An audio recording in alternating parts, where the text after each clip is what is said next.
The moon, in all her glory, was dying. Even those who knew nothing of the corruption could sense her decline. She had taken on a sickly glow that cast a light of dread and misfortune on New Orleans. The ignorant and the innocent could do nothing but look up at the source of that disquieting light with reverence and growing trepidation. Those untouched by the moon's first assault were beginning to turn.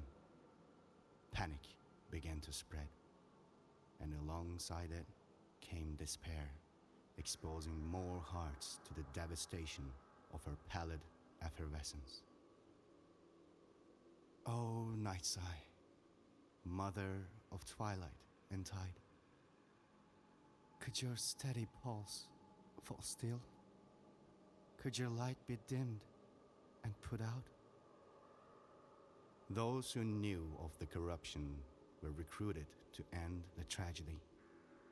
Hunters from all walks of life and faith gathered behind Mr. Sherry, hoping that in helping him solve his problems, they might also solve their own. But hope is a slippery thing, easily corrupted. Kevin Linus watched from the window of his home by the pond and the willow. Outside, Mr. Sherry waited beside the circle he had drawn in the dirt on so many moonlit nights before. He would not have to wait long. We're all slaves to habit and desire in the end.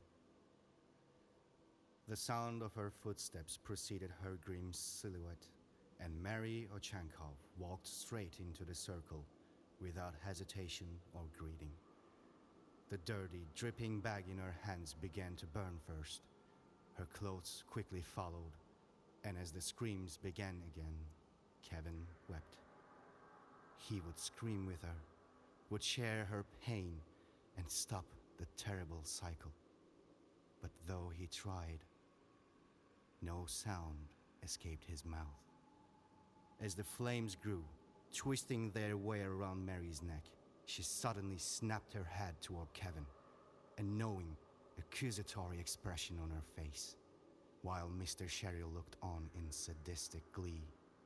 Mary crossed the ritual markings, sparks erupting where they broke, and ran toward the house. When she reached the door, she screamed and tore at the panels until her nails broke and bled. "Why didn't you help me?" she wailed. And then he woke up.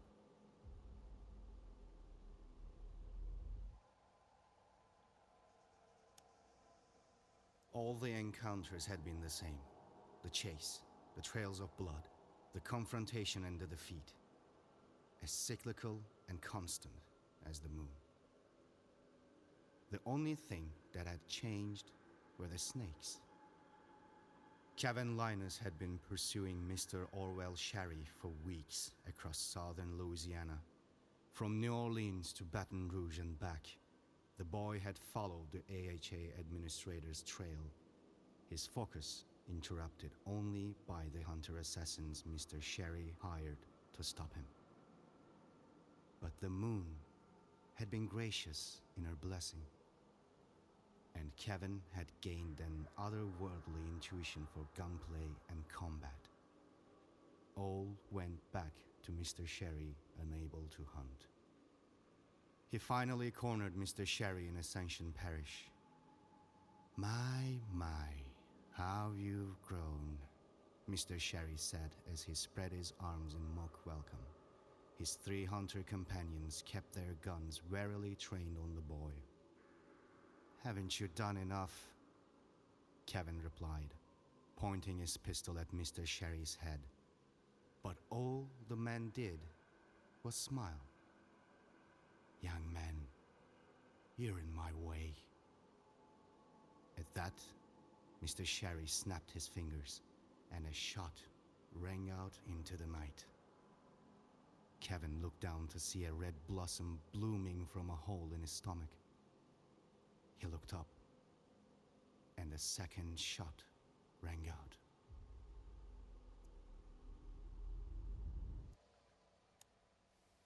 Kevin fell to his knees as he clutched his bloody stomach with a keening wail. "What a wonderful sound," Mr. Sherry said. "Truly fitting that it's the last thing anyone will hear from you." Mr. Sherry walked over to the boy and kicked him onto his back. Tears welled in Kevin's eyes as he groaned and convulsed. But when he moved his hands to expose the bullet wound, he found it had transformed from bloody blossom to writhing vista of protrusions and pulsing sores. And then, a snake slithered from his bloody sleeve. The snake was small, milky-eyed and covered in the blood and viscera of Kevin's flesh.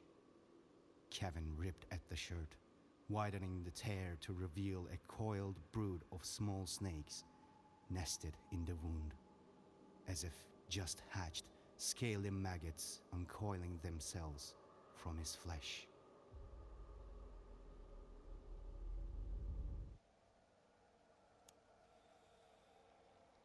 For 2 agonizing hours, Mr. Orwell Sherry kneeled over the boy's body, tearing and slicing at Kevin's flesh as he moaned in tired agony. "What's happening?" Kevin asked. The question was met with silence and another incision. From the fresh, gaping wound, Mr. Sherry plucked the body of a snake. Again and again, Mr. Sherry pulled the snake from the wound. Again and again, the animals sunk their venomous fangs into his hand. It was just what Mr. Sherry needed. And with each overwhelming, nauseating rush, he thrust his hands deeper into the wound, probing for more. The largest snake came from the final incision, a bloody, jagged line from hip to heart. Mr. Sherry's assistants struggled to force it into a bag, and as it writhed, too powerful even for 3 hulking men, it clamped its jaws around the ankle of the tallest hunter. It provided him no rush, rather leaving its victim paralyzed and helpless, silent witness to Mr. Sherry's administrations. Was this really what they were fighting for? To allow this man to torture an innocent boy? "Thank you, Kevin," Mr. Sherry whispered. "You've earned my mercy." The administrator drew close, holding his gun to the boy's temple. He caressed the trigger, savoring the moment. Kevin looked to the moon and back to Mr. Sherry. With his last strength, he twisted his body and sunk his teeth into the man's wrist.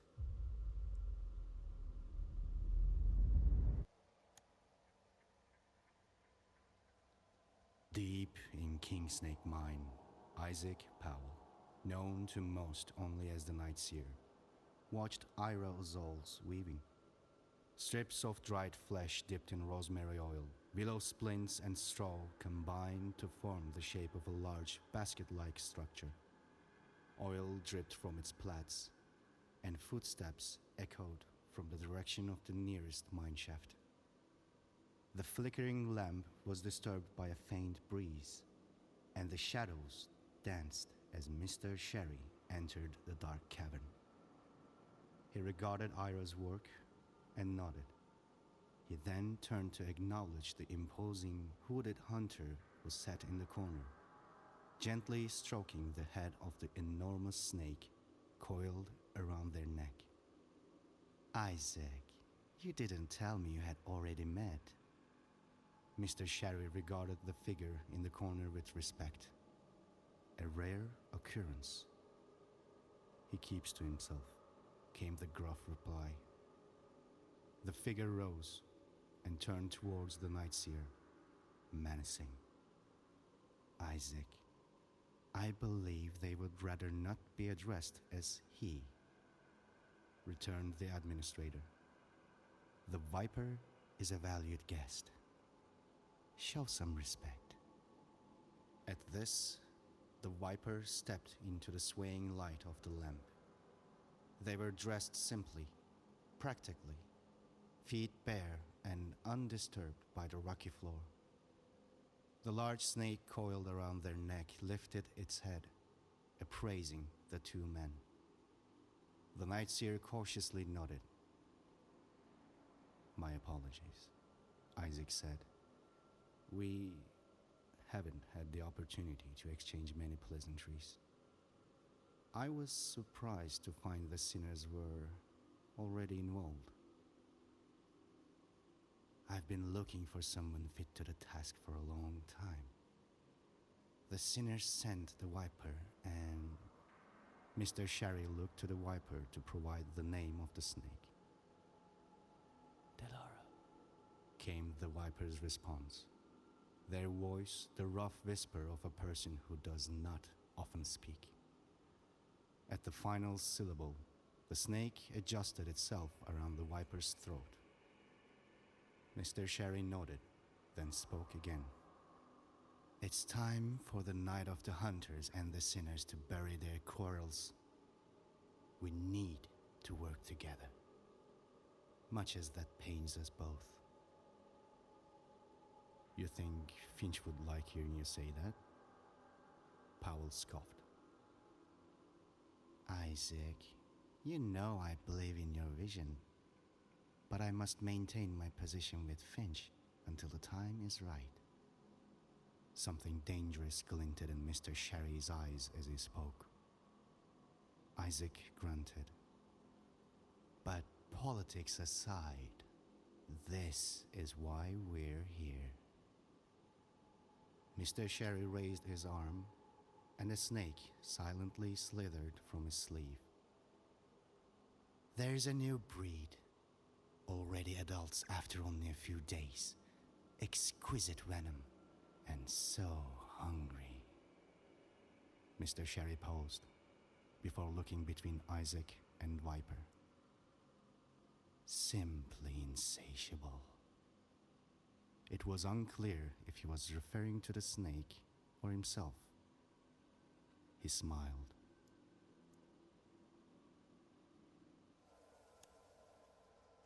Ira Azal's mother had taught her to weave baskets, and she still found comfort in the repetition of the work, now seeking distraction from thoughts about what she would be asked to do.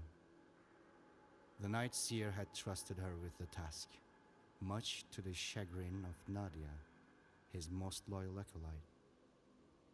As the others argued and planned, Ira wondered about the relationship between Mr. Sherry and the Night Seer. Who was exploiting who? But she didn't really care. It was the Night Seer's vision that interested her. Until she found herself left alone with Mr. Sherry. He spoke. "Ira, it's so nice to see you again. And with Mr. Powell, no less." Mr. Sherry's whisper set the night follower's skin on edge. She suppressed a shiver. "Where Isaac goes, I follow," Ira responded firmly. The administrator smiled. "I see he trusts you," said Mr. Sherry, "intimately." He paused at that. "We have a common goal." Almost finished with the structure, she began to check for unintentional gaps. "And what goal is that?" the administrator asked. "You said you believed his vision. I heard you. I wouldn't think you needed to ask." Isaac Powell had told all of his acolytes what he'd seen. But Ira felt that something was missing, that he had kept something from them too terrible or too important to share freely. Mr. Sherry kneeled beside the altar and spoke. "I I see he didn't trust you enough to tell you either. Well, what if I told you I knew how to find out? He stood and offered her a hand. Come with me. Perhaps I can show you. With just a moment's hesitation, she took his hand.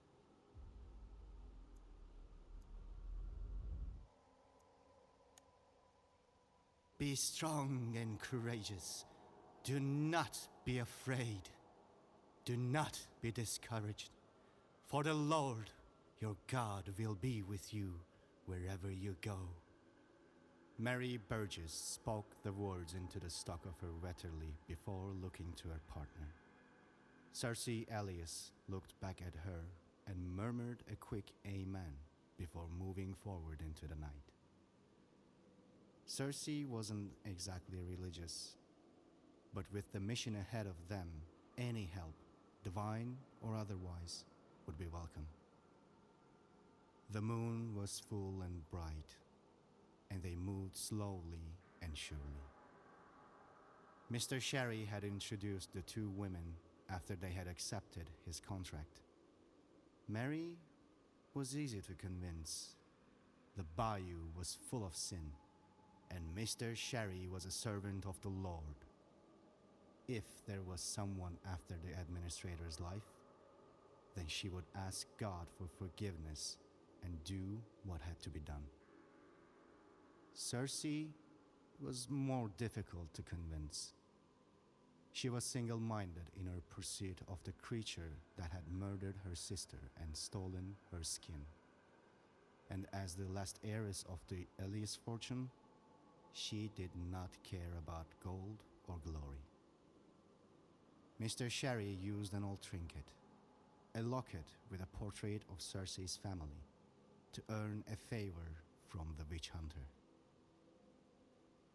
As Cersei and Mary threaded their way through the bayou, they ignored the familiar moans and shrieks of the grunts and hives that stumbled through the night, and the rustle of the armored's papery casing.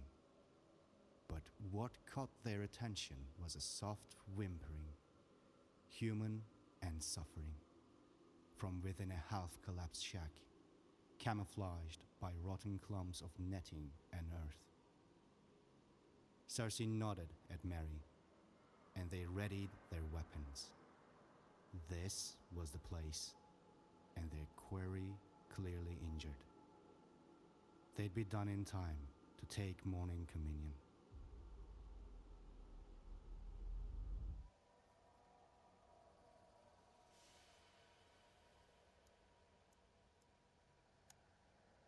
Two snakes had remained at Kevin's side, both comfort and shackle. He would never forget how it felt as Mr. Sherry's long nails clawed into his flesh, as the scaly, writhing bodies were pulled from his wounds, and the delirium of the venom they left behind in their panicked bites. Now the snakes both protected him, keeping the monsters of the bayou away, and guarded him, a prisoner in the shack where Mr. Sherry had left him. It was only when the moon was full once again that he found the strength to rise. He staggered to the door, but when he pushed it, rather than swinging open, it creaked and fell off the hinges. The sound as it hit the warped boards of the porch took the two women lurking outside by surprise. Mary and Cersei looked at the boy, now silhouetted by the rotten frame, his face ruddy with tears and countless scars blemishing neck, face, and arms. Two snakes hissed at his ankles. Warily, the boy raised his pistol, the moonlight glinting off the clinking chain of bullet chambers. Cersei looked at Mary. This him? He's barely grown. She thought of her sister. Even Satan disguises himself as an angel of light. She began to raise her weapon when Kevin spoke. Mr. Sherry sent you, didn't he? Kevin slowly lowered his weapon. He hoped they would let him explain. Mary narrowed her eyes, but before she could respond, a strange silhouette filled the broken frame behind Kevin. A hooded figure with a large snake coiled around their neck. Enough. The voice that spoke was hoarse and raw.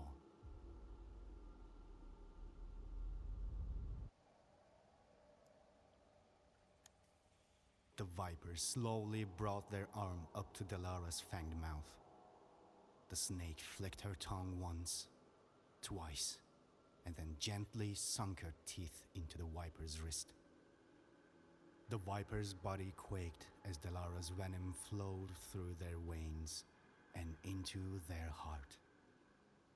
The viper and Delara belonged to each other, and there would be hell to pay if one of them did not survive this fight. With Delara's venom coursing through the viper's veins, the two were preternatural fighters.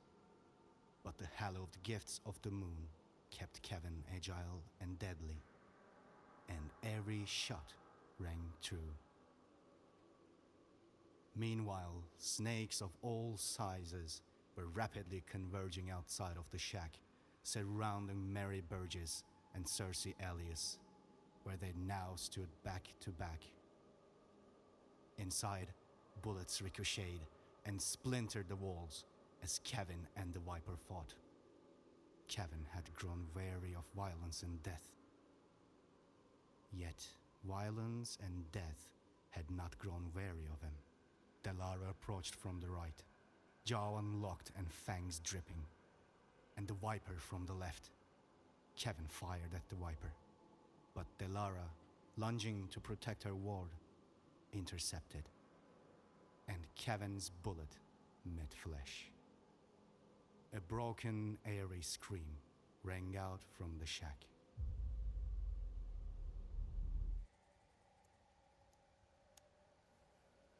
The Vipers sat catatonic on the floor, where they had collapsed in worry and grief, cradling Delara in their arms.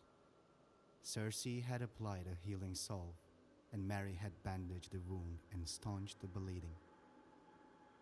But the damage had been done. As Delara sought comfort around the Viper's neck, it was Mary and Cersei who set out to follow Kevin's trail. As they left, another visitor arrived. One of the moon's larger snakes, mottled brown, and the only survivor of the slaughter. The Viper remained still as it approached, tongue tasting the air, slithering from right to left. When it reached striking distance, it paused. Its tongue tasted the air once more. Then it struck. But the Viper was quicker, pushing one thumb down the snake's throat and gripping the head. The snake struggled to bite, its fangs dripping venom, but the Viper's grip was too strong. The Viper had been taught to respect predators, and that every predator has a weakness. This abomination was no different. Delara, let us feast. The Viper moved quickly, taking the moon snake between their teeth and tearing, giving the smaller pieces to Delara. Then, with the now slack jaw of that snake, the assassin dug the fangs, still covered in venom, into their own neck. The effect was immediate. The Viper heard conversations and screams as if of a crowd, reeling at the injection of raw experiential information. They heard Mr. Sherry convincing Kevin to join him in the circle. They heard the screams of those burned alive in Sherry's dirt circle. They heard Kevin crying and waking up from nightmares, and the screams of Mary Oshchankov. They felt Kevin's pain. It lasted only a few seconds, though it felt like hours to the Viper. And when it ended, the Viper finally understood. Kevin was not the enemy, and Mr. Sherry had to be stopped. The Viper rose to their feet and gently wrapped Delara around their neck once more. From a pouch at their side, they pulled a face shield made of wicker and placed it on their face. They would face many more snakes before they removed it.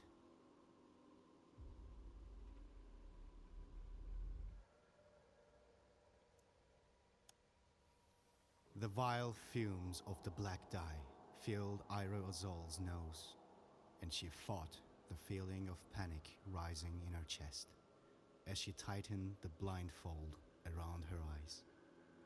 She did not know how Sherry had learned of the ritual, but immediately she could feel it had worked. As she wandered through the cool dark of her mind's eye, the visions began to come in bright, intense flashes. She stepped tentatively into the tub of black liquid, aware of the dye staining her legs and pooling in the surrounding mud. Pulling a razor from her pocket, she began to shred her robes and looked into the light. The truth of the Night Seer's vision was monstrous, and he had kept it from them all, pretending to a purpose to which he had no allegiance. Everything they'd done would bring pain and horror to those they loved, and she would say and do things she already regret. Ira cut at her right sleeve. It fell into the dye. The Night Seer following her own tracks. The razor cutting through her left sleeve. Mr. Sherry telling Isaac of her betrayal. The razor meeting with soft flesh. Isaac raising his gun to her head. Blood poiling in the gash and dripping into the inky black water.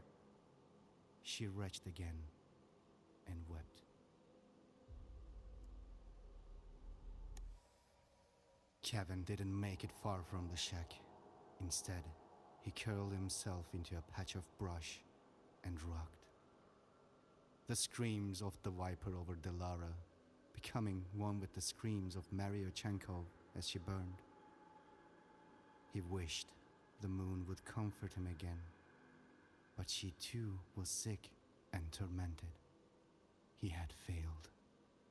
So he rocked and rocked and rocked. It didn't take Mary and Cersei long to find him.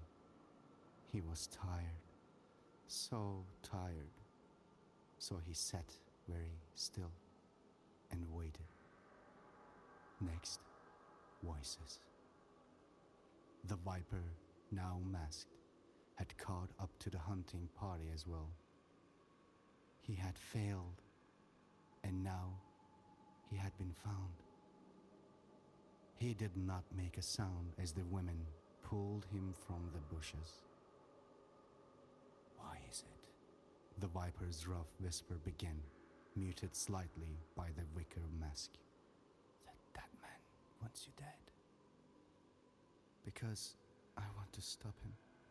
If I don't stop him, people will keep dying, and the moon will fall. How many have you killed? The Viper asked. None. I made sure none of them died. Kevin was vehement. The only blood on my hands will be his. The Viper looked to Mary and Cersei, nodding at the expression they found there. They lowered their weapons. Mary was the first to speak. Child, I cannot in good faith strike you down, knowing what I know now. The Viper had told her of their vision, and it matched what she had heard from the hunters Kevin had bested. The bastard was probably lying to me too. Let's go see what he has to say for himself. Cersei offered her hand to Kevin, and when he cautiously took it, hoisted him to his feet.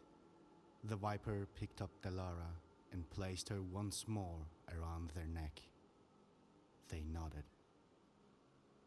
To the mine.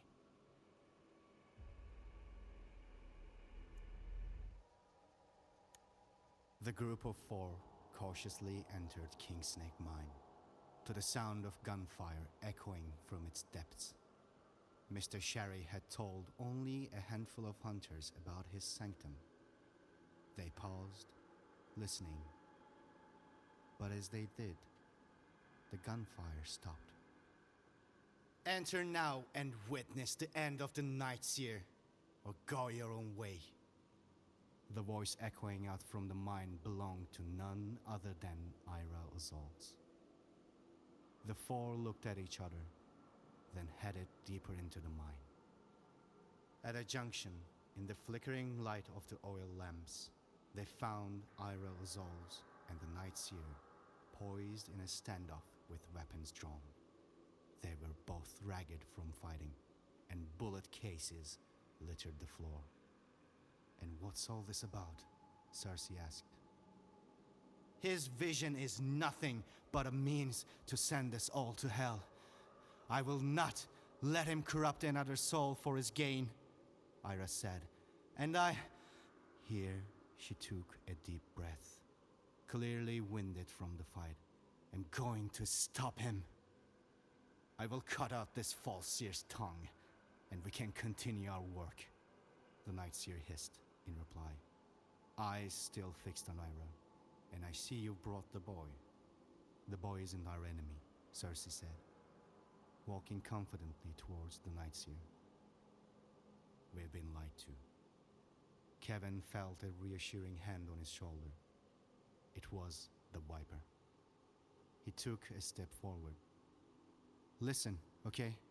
Mr. Sherry, we need to stop him. Kevin's voice grew more confident as he spoke. Stop me from doing what exactly? Everyone turned at the sound of Mr. Sherry's voice, but he was not in the room. A trick of the mine's acoustics. He must be deeper down. Kevin began to panic as visceral memories ripped through him at the sound, but he was not so shaken to forget the gun at his hip. And now he raised it, ready to face Mr. Sherry once and for all. It was time to end this. There was someone, something in the mine, deep, trapped, keening with grief and rage. Never mind that Ira could not focus on the figures of Kevin or Mr. Sherry in her visions now. Both were blurry, hazy, blocked.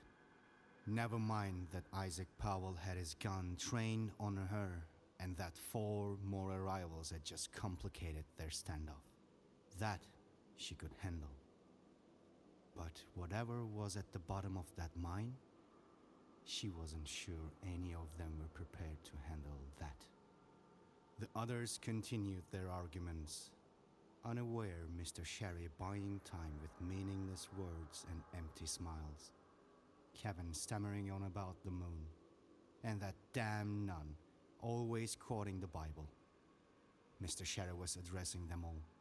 And what can this child give you that I cannot? Your honey words will no longer tempt God's children.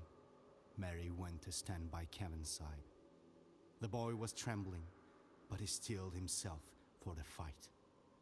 Cersei and the Viper joined Mary beside Kevin, forming a line against Mr. Sherry. But the devil gives excellent rewards, Mr. Sherry retorted. He looked at the 4 hunters before him and the 2 seers behind them. They were all talented hunters, and if they managed to work together, Mr. Orwell Sherry would lose his life. But if he had just 1 hunter on his side and a little time, he might make it out alive. Mister, please, Whatever you're doing, whatever you have done, it can end here and now. Kevin trembled as he confronted the administrator once more. You're right, my dearest Kevin. It can. And it will. You'll help me more than you'll ever know. Farewell. And at that, he snapped his fingers again.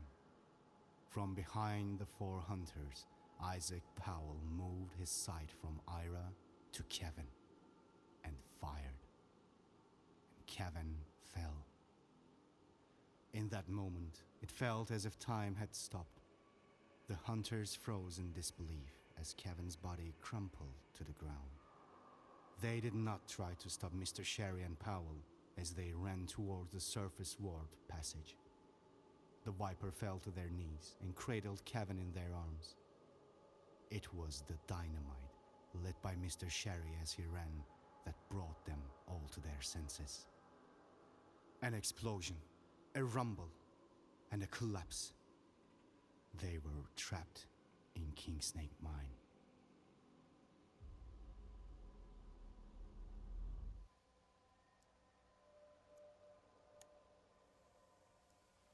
The lamps hanging from the walls stopped shaking as the dust and rock settled around the 5 hunters left in the mine. Cersei walked over to assess the damage to the entrance. They could dig themselves out with the tools left by the miners, but it would take hours. She looked back to the Viper and the boy. The Viper gently cradled Kevin as he bled out on the floor. Enemy or uneasy ally, no one deserved this. And then Kevin blinked.